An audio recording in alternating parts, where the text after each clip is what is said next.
হযরত ইবনু শিহাব রহমাতুল্লাহি আলাইহি হতে বর্ণিত।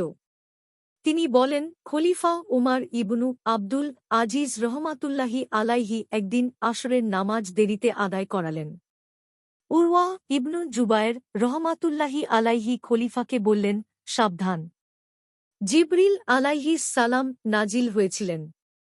তিনি রসূলুল্লাহ সাল্লাল্লাহু আলাইহি ওয়াসাল্লামকে নামাজ আদায় করিয়েছিলেন, ইমামাত করেছিলেন।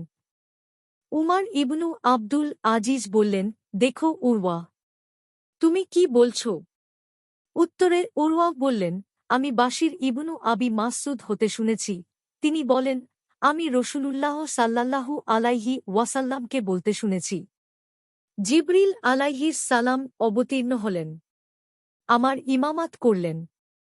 আমি তার সাথে নামাজ আদায় করলাম জোহর, তারপর তার সাথে নামাজ আদায় করলাম আসর, আবার তার সাথে নামাজ আদায় করলাম মাগরিব, এরপর তার সাথে নামাজ আদায় করলাম ঈশা, অতঃপর তার সাথে নামাজ আদায় করলাম ফজর।